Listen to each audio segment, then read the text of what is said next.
Hello students, welcome back to my YouTube channel professor Shubham Tiwari, जहां पे हम प्रोवाइड कराते हैं हमारे कॉमर्स क्लास वाले बच्चों के जितने भी आपके सब्जेक्ट हैं उसके syllabus, paper pattern and most important questions की वीडियो।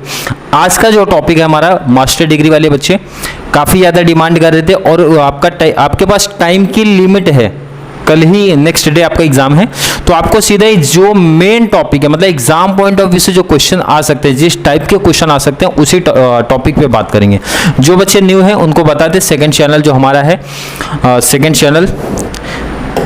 चैनल जो है, एक छोटी सी इन्फॉर्मेशन, बहुत टाइम वेस्ट नहीं करेंगे, छोटी सी इन्फॉर्मेशन। सेकंड चैनल है आर्यन एजुकेशन फाउंडेशन, जिसकी टी शर्ट भी आपको दिख रही है। इस चैनल पे सेम 2 की बात करूँ, 2 टॉपिक मैंने अपलोड कर दिए हैं। कौन कौन से टॉपिक्स की अगर मैं बात करूँ, पहला तो आपका है कैपिटल स्ट्रक्चर, क्लियर है। सेकंड आपका लीवरेज, ऑलमोस्ट टॉपिक ये कवर हुए हैं। कैपिटल स्ट्रक्चर का एक छोटा सा पार्ट आपका बच गया है जो कि आज ही आपको अपलोड करके मैं दे दूंगा। थर्ड आपका फाइनेंशियल एनालिसिस, ध्यान रखना ये दोनों कॉन्सेप्ट आपके लिए तो न्यू थे, बट फाइनेंशियल एनालिसिस जो भी बच्चा बीकॉम किया है, बैफ किया, उन्होंने कंप्लीट ये कॉन्सेप्ट पढ़ा है। बस वो टेंशन ले रहे सर ये टॉपिक हमने पढ़ा नहीं। इस टॉपिक में क्या कॉन्सेप्ट आपको ध्यान में रखना है, क्या चीज़ आपने पढ़ा है, उनकी बात करता हूँ।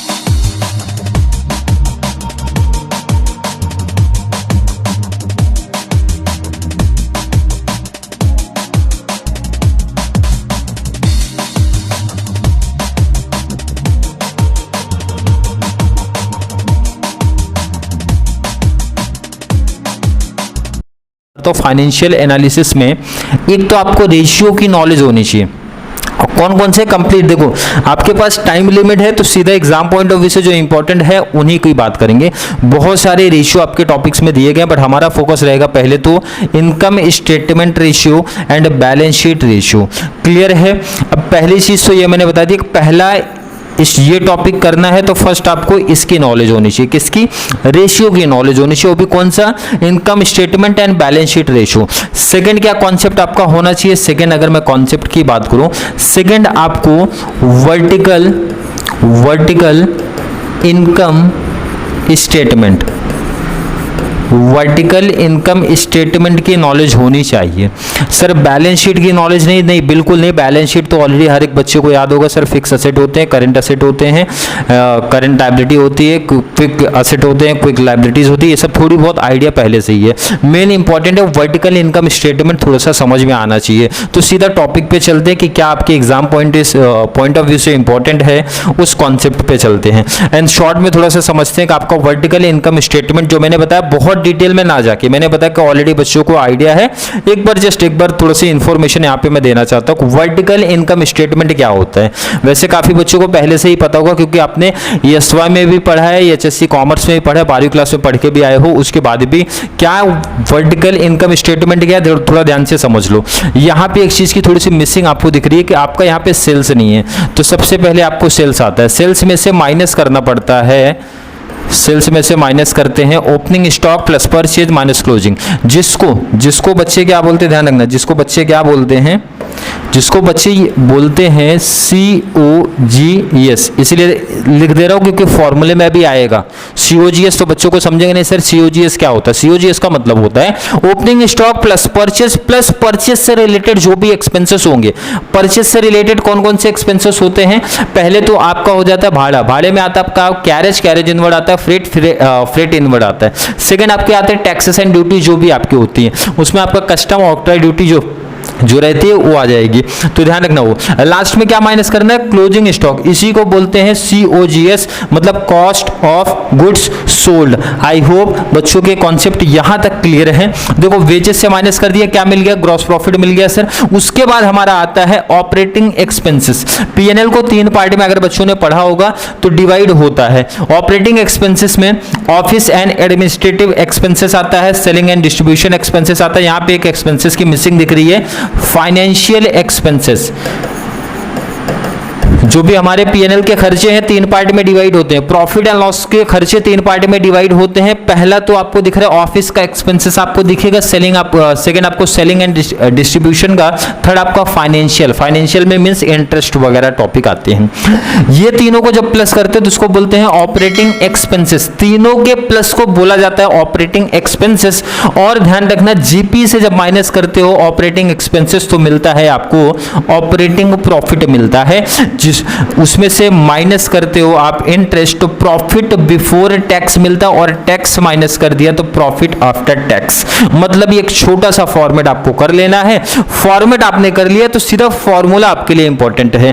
फॉर्मेट आई होप बहुत सारे बच्चों को पहले से क्लियर होगा। एक बार जस्ट थोड़ा सा शॉर्ट में रिवीजन बोलते हैं। पहला तो सर सेल्स आता है, सेल्स में से सीओजीएस माइनस करते हैं। सीओजीएस का मतलब क्या होता है? ओपनिंग स्टॉक प्लस परचेज किया, प्लस परचेज में ध्यान रखना दो चीजें और आएंगी, एक तो भाड़ा, शॉर्ट में समझा दिया भाड़ा क्योंकि उससे से रिलेट करता है परचेज से, और सेकंड हमारे जितने भी टैक्सेस एंड ड्यूटीज हैं परचेज को लेके, माइनस क्लोजिंग कर दिया, सीओजीएस हो गया। सीओजीएस माइनस करोगे, सीओजीएस जब माइनस आपका हो जाएगा, अदर जो भी ट्रेडिंग के खर्चे थे वो भी माइनस करने के बाद क्या मिलेगा? Gross profit. उसके बाद पीएनएल के खर्चों को बोला जाता है operating profit, sorry operating expenses बोलाते हैं। ऑपरेटिंग एक्सपेंसेस में कितने खर्चे आते हैं? सिर्फ 3 खर्चे।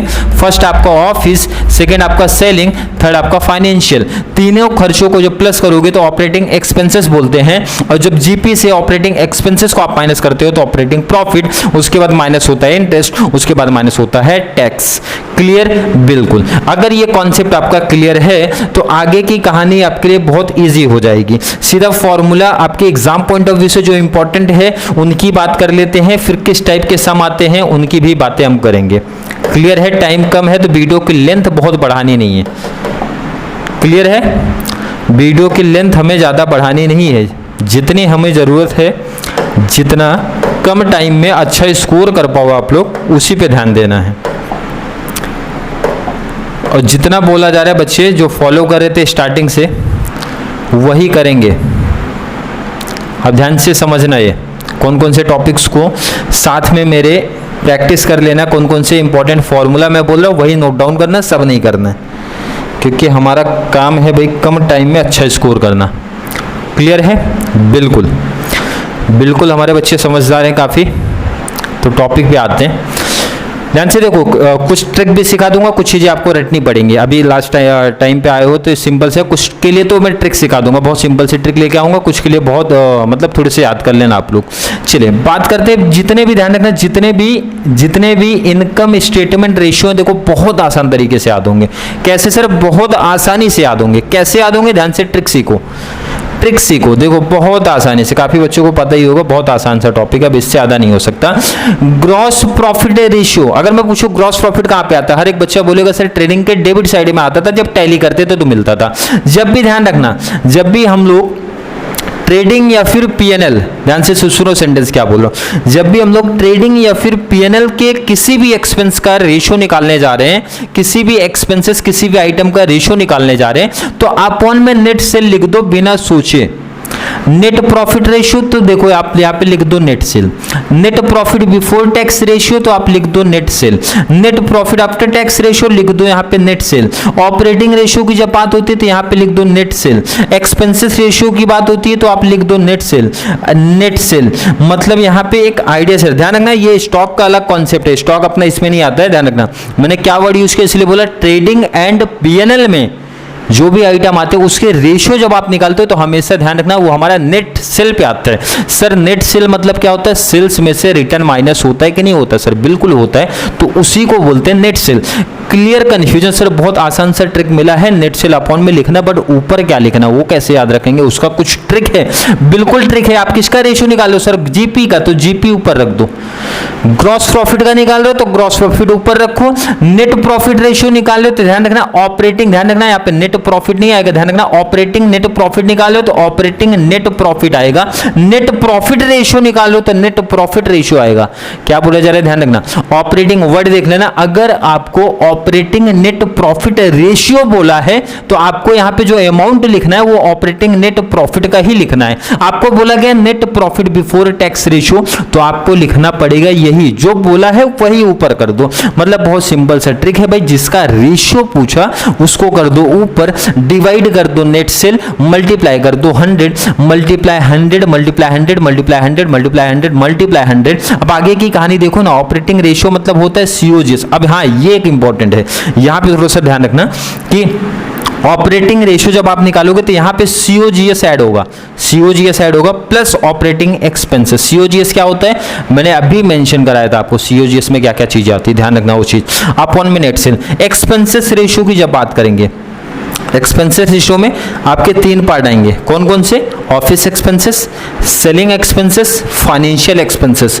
ऑफिस, अगर इन केस ध्यान से सुनो क्या बोला जा रहा है, अगर आपको सिर्फ लिखा है एक्सपेंसेस रेशियो तो आप तीनों निकालोगे, ऑफिस का भी, सेलिंग का भी, फाइनेंशियल का भी। तो जिसका भी तीनों का, ऑफिस का निकाल लो तो आप लिखो यहाँ पे देखो ऑफिस एक्सपेंसेस या फिर एडमिनिस्ट्रेटिव एक्सपेंसेस अपॉन में नेट सेल। आप सेलिंग एंड डिस्ट्रीब्यूशन निकाल लो तो आप लिखो सेलिंग एंड डिस्ट्रीब्यूशन अपॉन में नेट सेल मल्टीप्लाई 100। एंड आप फाइनेंशियल निकालो तो फाइनेंशियल एक्सपेंसेस अपॉन में नेट सेल मल्टीप्लाई 100। आप डेप्रिसिएशन एक्सपेंस निकाल रहे हो तो डेप्रीशिएशन एक्सपेंस अपॉन में नेट सेल मल्टीप्लाई 100। मतलब बहुत सिंपल, बहुत शॉर्ट्स में बोला जाए तो जिसका देखो इनकम स्टेटमेंट रेशियो हर एक बच्चे को याद भी हो गया होगा, एकदम आसान तरीके से याद हो गया होगा। क्लियर? बिल्कुल। स्टॉक टर्नओवर रेशियो मेरे अकॉर्डिंग तो मत पढ़ो, टाइम नहीं है और इंपॉर्टेंट भी नहीं उतना। अभी इंपॉर्टेंट क्या है, ध्यान रखना, बैलेंस शीट रेशियो। कौन सा इंपॉर्टेंट है? Balance sheet ratio. Balance sheet ratio में पहला इंपॉर्टेंट आ गया करंट रेशियो। तो करंट हर एक बच्चे को याद होगा, सर करंट रेशियो मतलब करंट एसेट, हमेशा एसेट ऊपर रखो, एसेट अपॉन में लायबिलिटी, करंट एसेट अपॉन में लायबिलिटी इंपॉर्टेंट है, पढ़ना है। नेक्स्ट आपका क्विक रेशियो, तो सर क्विक एसेट ऊपर कर दो, लायबिलिटीज नीचे कर दो। अब यहाँ पे ध्यान रखो ना कि ये चीजें हर एक बच्चे को पता होनी चाहिए, सर क्विक एसेट्स में हमारा क्या आता है, क्विक लायबिलिटीज में हमारी क्या आती है। देखो अगर क्विक एसेट्स की जब बात करते हो तो यहाँ पे ऑलरेडी दी है, डिटेल्स आप पढ़ सकते हो, सबसे बेस्ट है भाई, और टाइम थोड़ा सा बच जाएगा। ये तो ऑब्जेक्टिव्स में पूछा जाएगा, 2:1:1 का रेशियो पेयर रेशियो बोला जाता है।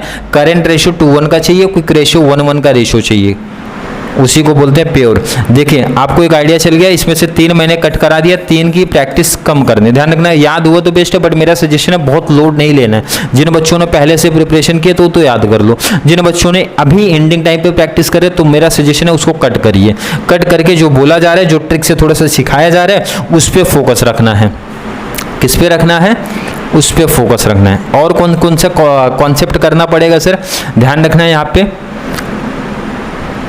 Stock to working capital ratio पढ़ना पड़ेगा। यहाँ पे फॉर्मूला अब याद रखना पड़ेगा, इसके लिए बहुत ज़्यादा कुछ ऐसा ट्रिक नहीं है, ट्रिक करना चाहोगे तो हो जाएगा बट ट्रिक ना करो। यहाँ पे स्टॉक देखो, यहाँ पे ट्रिक है, चलो सीख लो, एक लास्ट टाइम है तो सीखना ही पड़ेगा, और तो कोई ऑप्शन नहीं दिख रहा है। जब कभी भी ध्यान रखना 2 लगता है, stock to working capital ratio, तो जो स्टॉक है इसको रखो ऊपर और 2 के बाद वाले को अपॉन में रखो।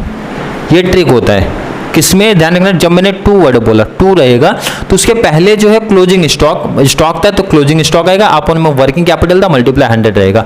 ये चीज कर लेना।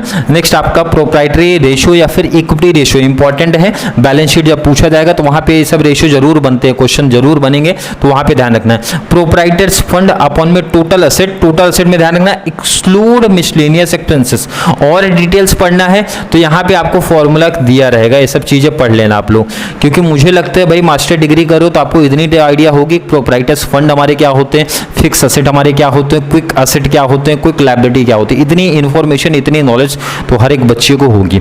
नहीं होगी तो डिटेल्स ऑलरेडी है, आप साइड में पढ़ सकते हो। जिन बच्चों के लिए है तो उनको तो काफी बड़ा एडवांटेज यहाँ पे मिलेगा। नेक्स्ट आपका डेप्ट इक्विटी रेशियो, तो ये पढ़ना पड़ेगा भाई। डेप्ट लॉन्ग टर्म लोन आएगा, ध्यान रखना डेप्ट में लॉन्ग टर्म लोन ऐड है, अपॉन में इक्विटी शेयर कैपिटल है। और वैसे ध्यान रखना इसका भी फॉर्मूला बहुत सिंपल है, डेप्ट इक्विटी बीच में डैश मतलब 2 समझा जाएगा तो डेप्ट ऊपर आ जाएगा, इक्विटी यहाँ पे आ जाएगा अपॉन में, सॉरी अपॉन तो ऑलरेडी हो चुका है। क्लियर है? बिल्कुल। तो ये 3 इंपॉर्टेंट थे, 3 हर एक बच्चा पढ़ लेगा। आगे सर कोई इंपॉर्टेंट है क्या? टाइम बचेगा तो ही पढ़ना, आगे के कॉन्सेप्ट कौन कौन से पढ़ना वो भी मैं बता देता हूँ। चलिए आगे इंपॉर्टेंट कौन कौन से उनकी बात कर लेते हैं। ये सब नहीं पढ़ना है आपको, सीधा आ जाओ इधर पे, कहां पर? डेटर्स टर्नओवर रेशियो पढ़ लेना इंपॉर्टेंट है, क्रेडिटर्स टर्नओवर रेशियो पढ़ लेना इंपॉर्टेंट है। इसका देखो ये सब कॉन्सेप्ट आप ट्रिक से समझ सकते हो। आप डेटर्स की बात कब करते हो? सर डेटर्स की बात होती है जब हमारा क्रेडिट सेल होता है तो मैं पूछूं आपको क्रेडिटर की बात आप कब करते हो? तो सर जब हमारा क्रेडिट परचेज होता है तो। जब आपका क्रेडिट सेल होता है तो क्या क्रिएट होगा? सर हमारे डेटर्स क्रिएट होंगे या फिर बिल्स क्रिएट होगा। एंड उसका अपोजिट आप कर लो, क्रेडिटर्स क्रिएट होगा या फिर बिल्स क्रिएट होगा। तो ये दोनों इंपॉर्टेंट है कर लेना, दोनों इंपॉर्टेंट है कर लेना, आगे काम आने वाला है क्योंकि हम सभी करेंगे, प्रैक्टिस साथ में करेंगे तो यहाँ पे आपको समझेगा क्या क्या बोला जा रहा है। आगे जो भी रेशियो दिया मेरा सजेशन है कि नहीं करना है, टाइम बचेगा तो करना है, अदरवाइज नहीं करना। जितना आपको बताया गया उतना इनफ है। इतना तो है कि टैली तो सम नहीं होगा, इनकेस टैली तो नहीं होगा, बट हाँ ये है कि 15 में से इजीली आपको पोस्टिंग का या फिर जितने भी रेशियो हम लोग ने किए उसने उतना मतलब मार्क्स आपको मिल जाएगा इजीली। क्लियर? टाइम है, ध्यान रखना टाइम है, तो मैं बोल रहा हूँ कि कोई भी बच्चा प्रैक्टिस कर लेना, आगे के रेशियो प्रैक्टिस आप लोग कर सकते हो। अब देखो सम कैसे पूछा जाएगा, ध्यान से देख लो, बहुत इजी है। अब सम्स को यहाँ पे प्रैक्टिस नहीं करवाएंगे, सीधा कॉन्सेप्ट बता रहे, ठीक है, नहीं तो वीडियो की लेंथ भी ज़्यादा हो जाएगी और आपके पास टाइम भी कम है। देखो यहाँ पे सिंबल से क्या दिया है आपको, प्रॉफिट एंड लॉस अकाउंट दिया। ध्यान से कॉन्सेप्ट समझो किस तरीके का क्वेश्चन है। और दूसरा यहाँ पे प्रॉफिट एंड लॉस अकाउंट। अब ध्यान रखना ये चीज़ आपका ट्रेडिंग अकाउंट है, ये कौन सा है आपका ट्रेडिंग, और ये आपका P&L, trading account P&L account. Clear format बना के रखा है टी फॉर्म में, टी फॉर्म में आपको दिख रहा है, टी फॉर्म में आपको दिख रहा है। क्लियर है? क्वेश्चन क्या पूछा जा रहा है, क्वेश्चन क्या पूछा जा रहा है, क्वेश्चन देखते हैं। क्वेश्चन ध्यान रखना क्या क्या पूछा जा रहा है, बहुत आसान तरीके से समझना है। क्वेश्चन है convert the above profit and loss account into vertical form and calculate the following ratio. मैंने आपसे क्या बताया कि दो चीज इस टॉपिक में इंपॉर्टेंट है, या तो वर्टिकल फॉर्म में बोलेगा या फिर सीधा बोलेगा भाई ये रेशियो आप बता दो उनको। तो रेशियो जब पूछेंगे तो कॉमन से आपको फॉर्मूला याद होना चाहिए। अगर बात करेंगे तो देखो इधर एक्सपेंसेस रेशियो आपको मैंने बताया है, बिल्कुल बताया। ग्रॉस प्रॉफिट रेशियो आपको मैंने बताया, बिल्कुल बताया है।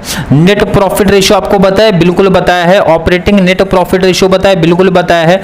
ऑपरेटिंग रेशियो बताया। Stock turnover ratio I think मैंने नहीं बताया। मतलब ध्यान से देखो 6 पूछे, 6 में से 5 मैंने इंपॉर्टेंट पहले टिक करा के दिया था, भाई 5 आने वाले हैं। अगर मैं पूछूं आपको फॉर्मूला याद हुआ है क्या, तो ध्यान से देखो ये 5 की जब बात करते हो, पांचों में एक चीज तो कॉमन चलती है, हर एक बच्चे को अब तक समझ में आ गया होगा कि सर आपने बोला था नेट सेल्स अपॉन में रहेगा और बगल में कर दो 100, बगल में क्या कर दो मल्टीप्लाई 100 कर दो। अब देखो यहाँ पे एक्सपेंसेस रेशियो पूछा तो एक्सपेंसेस यहाँ पे आ जाएगा भाई। ग्रॉस प्रॉफिट रेशियो पूछा तो ऊपर लिख दो, अपॉन का एन मल्टीप्लाई वाला तो सेम ही चलेगा, सेम चलेगा। देखो ना कितना आसान सा कॉन्सेप्ट बनाइए, कितना आसान सा कॉन्सेप्ट बना। अब आपके लिए न्यू चीज क्या बनी, न्यू चीज तो नहीं बोलूंगा मैं, वर्टिकल फॉर्म में करना, वर्टिकल फॉर्म में करना। अब देखो इधर वर्टिकल फॉर्म में मैं करा नहीं रहा हूं, बस कॉन्सेप्ट आपको समझा रहा हूं। क्या आप क्वेश्चन का स्क्रीनशॉट ले लेना, क्वेश्चन का भी दिखा देता हूं जूम करके, स्क्रीनशॉट लेना, फिर ये देखो क्या है। देखो मैंने आपको फॉर्मेट क्या सिखाया था, फॉर्मेट सीधा यहाँ पे फॉर्मेट लिखता हूं। मैंने आपको सिखाया था सेल्स, सेल्स में से आप माइनस करो सीओजीएस, सीओजीएस में क्या क्या आता है शॉर्ट में मैं लिखता हूँ, पूरा डिटेल ना लिखे शॉर्ट में लिखता हूँ। ओपनिंग आता है, ओपनिंग में आप ऐड करते हो परचेज, परचेज में मैंने बोला परचेज से रिलेटेड जो भी आपके एक्सपेंसेस होंगे, जैसे इस एग्जांपल में आप समझो क्या क्या है दिखना चाहिए। सेल्स, सेल्स में से आपने माइनस किया सीओजीएस, सीओजीएस में आपने लिखा opening stock plus purchase, purchase के बाद मैंने बोला था आपको ऐड कर दो जितने भी आपके टैक्सेस होते हैं, जितने भी आपके भाड़े होता है। तो यहाँ पे आपको कैरेज दिया था, आपने कैरेज ऐड कर दिया, वेजेस दिया था, आपने वेजेस ऐड कर दिया, सॉरी। और माइनस लास्ट में करना था क्लोजिंग, मैंने बोला था लास्ट में माइनस करोगे क्लोजिंग, आपको मिल गया सीओजीएस। क्या मिल गया, क्लोजिंग स्टॉक माइनस किया तो आपको मिला सीओजीएस। तो सीओजीएस मीन सॉरी ये तो टोटल आएगा, और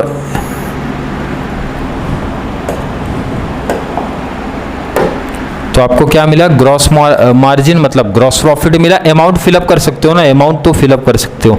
उसके बाद मैंने बोला था ध्यान से सुनो इधर, ऑपरेटिंग एक्सपेंसेस में 3 पार्ट हैं, ऑफिस है, सेलिंग है, फाइनेंशियल है। यही तीन चीज आपको पहचाननी है। सर ऑफिस में कौन से एक्सपेंसेस हैं, सेलिंग में कौन सा एक्सपेंसेस है एंड फाइनेंशियल में कौन सा है। ऑफिस एक्सपेंसेस तो आपको सीधा दिया था तो आपने अमाउंट सीधा लिखा, सेलिंग सीधा दिया था तो सीधा अमाउंट लिखा, बट आपको एक इंफॉर्मेशन होना चाहिए ऑफिस में जो भी एक्सपेंसेस होते हैं, मतलब ऑफिस से रिलेटेड जो भी एक्सपेंसेस होते हैं वो ऑफिस एक्सपेंसेस के अंदर आपके आएंगे। सेलिंग से रिलेटेड जो भी एक्सपेंसेस है, सेल या फिर डिस्ट्रीब्यूशन, जैसे आपका हो गया कमीशन हो गया, सेल्समैन की सैलरी हो गई, डिस्काउंट हो गया, कैरेज आउटवर्ड हो गया, ये सब टाइप कमीशन हो गया, तो ये सब किसके अंदर आएगा, ये सब आपका सेलिंग के अंदर आएगा। फाइनेंशियल के अंदर कौन कौन से मैंने बताया था, आपका इंटरेस्ट वाला पार्ट आ गया, डिस्काउंट आ गया, बैड डेब्ट्स आ गया, ये 2 से 3 चीजें ही आती हैं, इसी ध्यान रख लेना। ऑपरेटिंग प्रॉफिट आता है, माइनस करोगे जब 2 लाख में से 1/20 माइनस किया तो देखो आ गया इधर। उसके बाद क्या होता है कि हाँ ये चीज मैंने तभी लास्ट में नहीं बताई कि non operating income. Sir non operating income कैसे मुझे समझेगा, तो यहाँ देखो बहुत सिंपल सी ट्रिक से आप समझ सकते हो। यहाँ देखो कहाँ मिलेगा, ध्यान से सुनना। नॉन ऑपरेटिंग इनकम कभी भी पीएनएल के क्रेडिट वाला पार्ट में दिखेगा, अगर है यहाँ पे जैसे इस सब में था तो इस सब में था तो आपको ऐड करना पड़ेगा, क्योंकि नॉन ऑपरेटिंग इनकम है, इनकम वाली चीजें हमारी ऐड होती हैं। कहाँ मिलेगा मैंने बता दिया, तो आपने क्या किया ध्यान से देख लो, इधर ऐड कर दिया नॉन ऑपरेटिंग इनकम जो भी था, आपने क्या किया यहाँ पे देखो अमाउंट देखो सीधा सीधा लिखा, क्वेश्चन से आप कॉपी कर सकते हो। टोटल यहाँ पे कर दिया, टोटल कर दिया 80 + 6 86 हो गया नॉन ऑपरेटिंग एक्सपेंसेस। सर ये कहाँ मिलेगा, तो ये मिलेगा आपको पीएनएल का डेबिट। कैसे पता चलेगा, ध्यान से देख लो, इधर क्लियर लिखा है नॉन ऑपरेटिंग एक्सपेंसेस। सर हमेशा लिखा रहेगा क्वेश्चन में, ऐसा बिल्कुल नहीं लिखा रहेगा। तो ये कौन कौन सी चीजें, जैसे याद रखना, loss of sale of assets, पहला तो लॉस अगर किसी भी एसेट को लेके हो गया तो ये तीनों में से कहीं भी नहीं आता है, तो वो हमेशा याद रखना नॉन ऑपरेटिंग एक्सपेंसेस में ही आएगा, इसी ध्यान रख लेना। क्लियर। देखो वर्टिकल इनकम स्टेटमेंट बनाना सिंपल सा होगा, 2-3 सम का प्रैक्टिस आप लोग कर लेना, 2-3 सम्स की प्रैक्टिस आप लोग कर लेना, आपका पास जो भी पब्लिकेशन होगा वहां पे। सीधा बात करते देखो ना, रेशियो की बात करते, अगर आपने ये फॉर्मेट बना लिया, अब ध्यान से देखो, अगर आपने ये फॉर्मेट बना लिया, पहला क्या था देखो, आप एक्सपेंसेस रेशियो था, एक्सपेंसेस रेशियो में पहला जो एक्सपेंसेस रेशियो, ध्यान रखना सिर्फ उन्होंने वर्ड लिखा एक्सपेंसेस रेशियो, तो एक्सपेंसेस रेशियो में आपके कंप्लीट टॉपिक्स आ जाएंगे। कौन कौन से, जैसे पहला तो हमारा था जीपी सीओजीएस, सीओजीएस मतलब हो गया कॉस्ट ऑफ गुड्स सोल्ड, ध्यान रखना जिसका रेशियो आप निकालते हो। अब ये एक्सपेंसेस रेशियो का अगर मैं पूछूंगा किसका रेशियो निकाल लो, तो आप बोलोगे सीओजीएस रेशियो निकाल लो। सीओजीएस भी तो आपका एक्सपेंस ही है ना, कॉस्ट ऑफ गुड्स सोल्ड या फिर सेल्स आपका एक्सपेंसेस ही, अपॉन में नेट सेल करो मल्टीप्लाई 100। सीओजीएस आपको अमाउंट कहाँ मिलेगा, ध्यान रखो सीओजीएस कहाँ अमाउंट दिख रहा है आपको, सीओजीएस मतलब होता है, ध्यान रखो ये सबका प्लस और क्लोजिंग का माइनस करने के बाद जो आया है कितना दिख रहा है, ध्यान से देख लो। अपॉन में नेट सेल कितना दिख रहा है, सर क्वेश्चन में यहाँ पे ही दिख रहा है, मल्टीप्लाई 100 करो, कैलसी का काम है, कोई दिक्कत मैं आपसे पूछूं बिल्कुल नहीं है। अब ध्यान से देखो इधर, सेकंड और कौन से खर्चे आते हैं, तो सर आपने सीखा है ऑफिस के 3 खर्चे, पहला कौन सा ऑफिस का, सेकंड आपका सेलिंग, थर्ड आपका फाइनेंशियल। देखो किसी बच्चे को मैं पूछूं डाउट है नहीं, फॉर्मूला अगर पूछूं डाउट आएगा, फॉर्मूला देखो सिंपल से क्या सिखाया था, नेट सेल अपॉन में तीनों में रहेगा, हर एक एक्सपेंसेस में रहेगा, और जो एक्सपेंस पूछा ऑफिस एक्सपेंस तो ऑफिस देखो ऊपर लिख दिया, सेलिंग एंड डिस्ट्रीब्यूशन पूछा सेलिंग एंड डिस्ट्रीब्यूशन ऊपर लिखा, फाइनेंशियल पूछा तो फाइनेंशियल को ऊपर रखा। अमाउंट मिल जाएगा, अमाउंट जाके देखो सिंपल से तीनों का अमाउंट आप ढूंढ लो, कहाँ पे दिखेगा आपको, फॉर्मेट में ही दिख जाएगा। मैं आपसे पूछूं ऑफिस का एक्सपेंसेस कितना था, यहाँ देखो 1 लाख दिख रहा है, 12,000 दिख रहा है, और ये तीनों का टोटल करने पे जो आएगा वो आपका फाइनेंशियल हो जाएगा। अमाउंट देख लो 1,12,000 दिखेगा आपको, 1 लाख इसका दिख रहा है ऑफिस वाला, और ये आपको 12 दिख रहा है, उस तीनों का टोटल जो भी आया था 8 यहाँ दिख रहा है। डिवाइड करके कैलसी का यूज करके परसेंटेज चेक कर लेना आप लोग, यही आना चाहिए। क्लियर है, बहुत आसान से टॉपिक है, फॉर्मूला देखो मैंने सिखा दिया किस तरीके से आपको करना है। आगे क्या था, जीपी रेशियो निकाल लोगे सर, जीपी अपॉन में नेट सेल, मतलब ये देखो बहुत सिंपल सी कहानी इनकी चल रही है, जो मैंने कॉन्सेप्ट आपको सिखाया था। नेट प्रॉफिट रेशियो था, net profit before tax upon, एक चीज तो कॉमन आप देख रहे हो कि नेट सेल हमेशा चल रहा है, नेट सेल हमेशा चल रहा है, नेट सेल्स हमेशा चल रहा है। एक इसको स्टॉक टर्नओवर को छोड़ दो, जो भी एक्सपेंस मैंने पूछा, जो भी एक्सपेंस है, जो भी चीज आपसे पूछी जा रही है, आपसे जीपी पूछा आपने जीपी ऊपर रखा, नेट प्रॉफिट पूछा नेट प्रॉफिट ऊपर रखा, ऑपरेटिंग प्रॉफिट पूछा ऑपरेटिंग प्रॉफिट ऊपर रखा, ऑपरेटिंग रेशियो जब आपका पूछा तो आपने ऑपरेटिंग रेशियो में ध्यान रखना यही एक चीज न्यू आती है, सीओजीएस प्लस ऑपरेटिंग एक्सपेंसेस आता है। सम ध्यान से रखना बहुत अच्छे तरीके से, ये सम हर एक बच्चे प्रैक्टिस करना, फिर इसके जैसे सिमिलर 2-3 सम प्रैक्टिस कर लेना, इसी टाइप के क्वेश्चन आपको एग्जाम में देखने मिलेंगे। स्टॉक टर्नओवर रेशियो का फॉर्मूला याद कर लो, इंपॉर्टेंट ये भी है। इसका फॉर्मूला है COGS अपॉन में एवरेज स्टॉक, COGS अपॉन में एवरेज स्टॉक। एवरेज स्टॉक का मतलब ये होता है पहले आपको एवरेज स्टॉक फाइंड आउट करना पड़ेगा, स्टॉक को एवरेज कर दो बोल रहा है। एवरेज मतलब होता है opening stock plus closing divide by 2, क्योंकि आपके पास 2 स्टॉक है, ओपनिंग भी है क्लोजिंग भी है, उसको डिवाइड बाई 2 कर दो। ओपनिंग स्टॉक में आपसे पूछे अमाउंट मिल जाएगा सर, बिल्कुल मिल जाएगा, सीधा आपको ट्रेडिंग क्वेश्चन से ही मिलेगा, अदरवाइज आप फॉर्मेट में चाहिए वहां से ही मिल सकता है। क्लोजिंग मिल जाएगा, जो भी अमाउंट आएगा, देखो ये आया आपका क्या एवरेज स्टॉक, मैंने पूछा COGS आपको मिल जाएगा सर, बिल्कुल वर्टिकल इनकम स्टेटमेंट से मिल जाएगा। कितना अमाउंट आप यहाँ पे लिख दो, डिवाइड कर दो एवरेज स्टॉक से, आपका ये आंसर आया। मैं आपसे अगर पूछूं ये कॉन्सेप्ट कुछ समझ में आया, बच्चे बोलेंगे नहीं सर कम समझ में आया। क्यों कम समझ में आया? क्योंकि आपने तो कोई सम सॉल्व करा के दिया नहीं, आप तो बस एक्सप्लेन करते गए। उसका रीजन ये कि आपकी वीडियो की लेंथ थोड़ी सी कम कर दूं। मेन जो कॉन्सेप्ट था आपका, मेन जो पर्पस था मेरा कि भाई फॉर्मूला आपको ट्रिक से सिखा दूं। ठीक है, देखो आप कर लोगे, हर एक बच्चा कर लेगा फॉर्मूला ट्रिक से मेरे साथ। जैसे आपने सीखा तो 1-2 बार आप लिख के प्रैक्टिस कर लो, टाइम आपके पास कम है तो 1-2 बार लिख के प्रैक्टिस करो। उसके बाद ध्यान रखना कि एग्जाम में डायरेक्टली नहीं बैठना है, उसके बाद ये सम जो मैंने एक्सप्लेन किया एक बार समझो, समझने के बाद इसके जैसे सिमिलर सम आपको नीचे और दिखने वाले हैं। आपके टेक्स्ट बुक जो भी आप पब्लिकेशन लिए हो वहां भी आपको सिमिलर ऐसा ही क्वेश्चंस दिखेगा, प्रैक्टिस कर लेना। इस टॉपिक में ध्यान रखना, इस टॉपिक में और क्या डिफरेंट आ सकता है, जल्द ही वीडियो लेके आ जा रहा हूं, मतलब कुछ टाइम का गैप है, उसके बाद मैं वीडियो अपलोड कर दूंगा। पहले आपको क्या करना है, इस टाइप के जितने भी सम्स है उसकी प्रैक्टिस कर लो, जिसमें मतलब आपको ट्रेडिंग PNL बना के दिया होगा और ट्रेडिंग PNL बैलेंस शीट से रिलेटेड। अभी तो आपको बैलेंस शीट नहीं था, बैलेंस शीट से रिलेटेड जो भी रेशियो पूछा जाएगा वो निकालना सीख लो, क्योंकि बहुत इंपॉर्टेंट है 15 का प्रैक्टिकल। क्लियर? आई होप बच्चों को समझ रहा होगा। ये टाइप का बहुत अच्छे तरीके से प्रैक्टिस कर लो। इसके बाद मैंने बोला जो थोड़ा सा डिफरेंट टाइप है उसकी वीडियो आधे घंटे 1 घंटे 2 घंटे के बाद जस्ट अपलोड कर दूंगा, वो भी प्रैक्टिस कर लेना है। ये कॉन्सेप्ट अगर इस टाइप का कॉन्सेप्ट क्लियर है तो अगला टाइप थोड़ा इससे एडवांस रहेगा, मतलब उसमें आपको फॉर्मूले याद होने चाहिए, कॉन्सेप्ट क्लियर होना चाहिए, इनकम स्टेटमेंट याद होना चाहिए एंड फॉर्मूले याद होने चाहिए। 2 चीज इंपॉर्टेंट है, कर लो। 15 मार्क्स का बहुत बड़ा एडवांटेज मिलेगा भाई। थोड़ी सी मेहनत कर लो, 1 दिन का टाइम है, अच्छे तरीके से मेहनत करो ताकि कल के एग्जाम में इस टाइप का सम देखने अगर मिल रहा है तो 15 मार्क्स इजीली आपके आंसर, मतलब जो भी आपका रिजल्ट आएगा वहां पे आ जाना चाहिए। क्लियर? आई होप बच्चों के कॉन्सेप्ट क्लियर होना चाहिए। फिर भी किसी बच्चों को थोड़ा सा डाउट कंफ्यूजन अगर क्रिएट होता है बहुत जल्द से कमेंट बॉक्स में ऐड कर दो, या फिर वीडियो थोड़ी सी हेल्पफुल लग रही है तो वीडियो को लाइक करना, अच्छे कमेंट ऐड करो और जितना ज़्यादा पॉसिबल हो सके चैनल का लिंक हमारे कॉमर्स सेक्शन वाले बच्चों को शेयर करते रहो। तो चलिए मिलेंगे नेक्स्ट वीडियो में जहाँ पे हम लोग बात करेंगे फाइनेंशियल एनालिसिस के पार्ट 2 के बारे में, मतलब एक और डिफरेंट सम का प्रैक्टिस करेंगे। तब तक के लिए थैंक यू सो मच।